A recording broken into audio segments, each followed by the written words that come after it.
उम्मीद है आप सब सही होंगे। आज हम टैबलेट जोकॉन के बारे में बात करेंगे। टैबलेट जोकॉन बाज़ार में किन नामों से मिलती है, कितने mg में मिलती है, कौन कौन इसको ले सकता है, इस दवाई को कितने समय तक लिया जाता है और इस दवाई को लेने के बाद मरीज को क्या क्या साइड इफ़ेक्ट हो सकते हैं, इन सब के बारे में हम आज बात करेंगे। तो चलिए बात करते हैं जोकॉन टैबलेट की। जोकॉन टैबलेट बाज़ार में 150 mg, 200 mg और 400 mg की फॉर्म में आती है। यह किसी भी मेडिकल स्टोर पर आसानी से मिल सकती है। यह दवाई बाज़ार में FCN, फ्लूका और जोकॉन इस प्रकार के कई नामों से मिलती है। तो चलिए बात करते हैं इस दवाई को कौन कौन ले सकता है।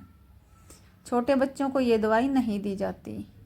जैसे 12 या 14 साल से ऊपर का जो बच्चा है या एडल्ट है उसको हम ये दवाई दे सकते हैं।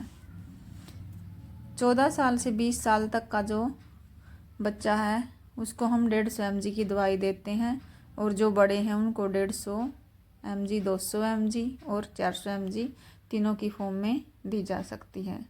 तो चलिए बात करते हैं ये दवाई किन किन मरीजों को दे सकते हैं।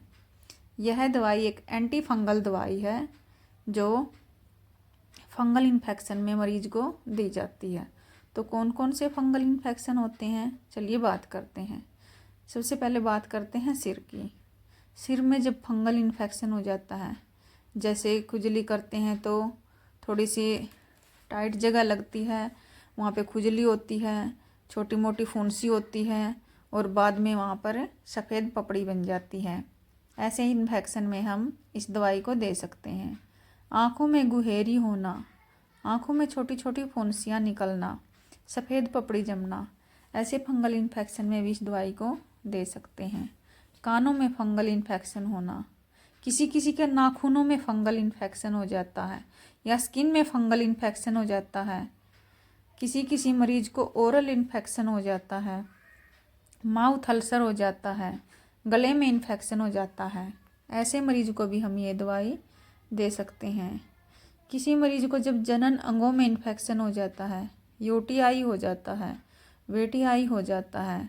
UTI मतलब यूरिन ट्रैक इन्फेक्शन और VTI वेजाइनल ट्रैक इन्फेक्शन। इन फंगल इन्फेक्शन में भी इस दवाई को दिया जाता है। पेनिस इन्फेक्शन में भी इस दवाई को दिया जाता है। इस दवाई के साथ साथ कुछ 1-2 एंटीबायोटिक और दी जाती है।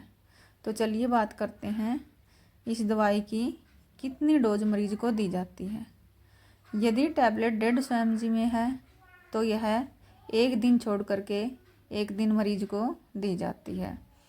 अगर टैबलेट 200 mg में है तो यह एक वीक में 2 बार ली जाती है और यदि टैबलेट 400 mg में है तो यह वीक में सिर्फ एक ही बार ली जाती है।